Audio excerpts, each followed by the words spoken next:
In what ways do people realize their individual and collective identities? In a highly individualized society like ours is in the West, it seems that we like to believe that our personal identities are our strongest identities. As individuals, rather than focusing on differences, we tend to look for similarities between ourselves and others. Leon Festinger's research showed an optimistic view of social comparison, one rooted in the individual self. He proposed that people confirm their attitudes and perceptions through interpersonal comparisons with the attitudes and perceptions of similar people. But what happens when we steer away from the concept of the individual self? Can the supposed necessity of realizing our collective identity be a detrimental thing? And what causes us to do this in the first place? If we backtrack several hundred years, we see that social interaction was conditioned by physical distance. A location-based community pressed the idea of the collective identity. These societies and their cultures could be considered one large in-group or prototype, working together to maintain structure. This structure gradually changed, however, through the powers of technological advancement and due to large migrations of displaced people before and after military invasions and conquests.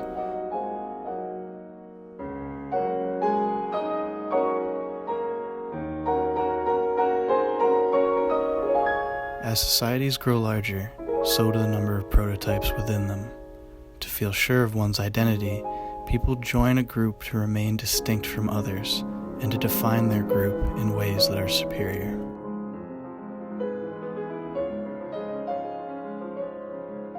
Contrary to Festinger's theory regarding individuals and their tendency to confirm perceptions through similarities, Henri Tajfel proposed that comparisons between groups had an entirely different dynamic. Groups, and thus social identity, acquire meaning because in-groups differ from out-groups.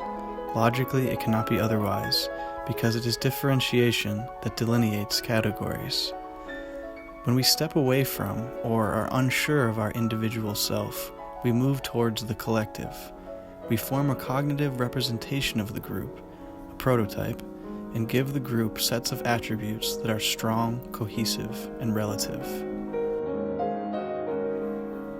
This is known as entitativity, and it can play a large role in why people choose certain groups. Once becoming entirely categorized, we are susceptible to becoming depersonalized by others and by ourselves. No longer are you viewed as an individual, but as someone whose identity and attributes are those of the established group.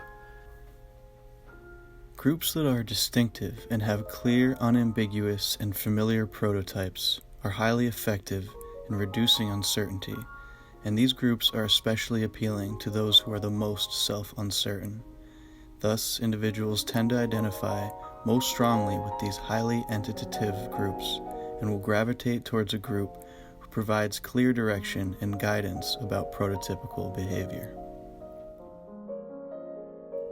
Individuals are motivated to reduce, contain, and avoid self-uncertainty, and they may gravitate towards social identification processes in order to accomplish this goal. As people, we innately want reliability and predictability in our world, less uncertainty and avoidance of dangers.